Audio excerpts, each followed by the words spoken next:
अस्सलाम वालेकुम दोस्तों, आज मैं कुवैत की दो बड़ी अपडेट आप लोगों के साथ शेयर करने वाले हैं। तो अगर आप कुवैत में रहते हैं और कुवैत के हालात वाक़यात से बाखबर रहना चाहते हैं तो इस वीडियो को आप शुरू से लेकर आखिर तक ज़रूर देखें। दोस्तों वीडियो पसंद आए लाइक और शेयर जरूर करें। चलिए दोस्तों बढ़ते हैं अपडेट की तरफ।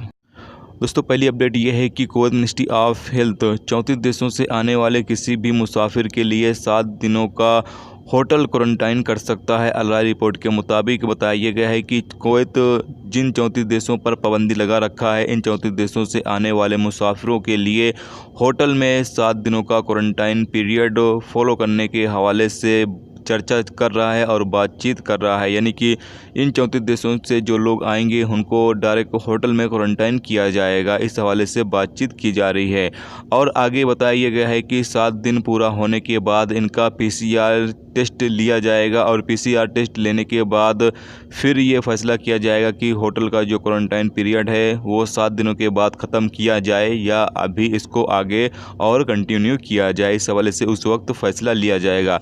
जबकि आगे बताया गया है कि जो भी लोग इन 34 देशों से कुवैत एयरपोर्ट पर आएंगे उन तमाम लोगों को अपने खुद के खर्चे पर वहां से गाड़ी कर होटल तक पहुंचना होगा। जबकि उनका कोई दोस्त यार या कोई रिश्तेदार कुवैत के अंदर मौजूद है तो उसको भी उसे रिसीव करने जाने पर पाबंदी आयद की जाएगी। यानी कि कोई भी बंदा अपने किसी दोस्त यार को या किसी रिश्तेदार को रिसीव करने नहीं जा सकता एयरपोर्ट पर। इन 34 देशों के जो लोग आएंगे इस हवाले से भी पाबंदी लगाई जाएगी। तो ये एक नया अपडेट जो है वो जारी किया गया है। हो सकता है आने वाले टाइम में जो लोग इन 34 देशों से कुवैत में एंट्री करें उन तमाम लोगों को होटल में क्वारंटाइन किया जाए 7 दिनों का।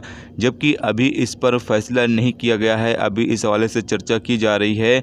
आगे देखना है कि इस पर ये जो कानून है वो लागू किया जाता है या नहीं लागू किया जाता। दोस्तों अगली खबर यह है कि कुवैत से बाहर फंसे गैर मुल्कियों के इकामे और वीज़े ऑनलाइन ऑटोमेटिक रिन्यू हो जाते हैं। जिनके पास वैलिड रेसिडेंसी परमिट और पासपोर्ट है वो तमाम लोग कुवैत के अंदर एंट्री कर सकते हैं। उनके एंट्री पर किसी तरह की कोई भी पाबंदी आयद नहीं की गई है। हालांकि देश में प्रवेश करने के लिए जो हेल्थ के प्रोटोकॉल और क्वारंटाइन का जो पीरियड है उसको तमाम लोगों को फॉलो करना होगा। जबकि जिन 34 देशों पर अभी पाबंदी लगी हुई है वो पाबंदी अभी भी बरकरार है, इसमें कोई भी बदलाव नहीं किया गया है। अधिकारियों ने आगे कहा है कि जिन 34 देशों पर पाबंदी लगी हुई है इन 34 देशों के लोग भी किसी भी ऐसे देश जहां से कुवैत डायरेक्ट फ़्लाइटें चला रही हैं उन देश में 14 दिन रुकने के बाद वहां से वो कुवैत में एंट्री कर सकते हैं, उनको कोई भी दिक्कत नहीं है। जबकि आगे बताया गया है कि 60 साल से ज़्यादा उम्र के लोगों को कुवैत में जो रोका जा रहा है आने से, इस हवाले से जो अफवाह चल रही है इसमें कोई सच्चाई नहीं है। जो 60 साल के लोग हैं या 60 साल से ज़्यादा हैं वो भी कुवैत के अंदर एंट्री कर सकते हैं। किसी भी तरह की वीज़े पर वो काम करते हैं कुवैत के अंदर वो एंट्री कर सकते हैं, उनके ऊपर कोई भी रोक टोक नहीं है।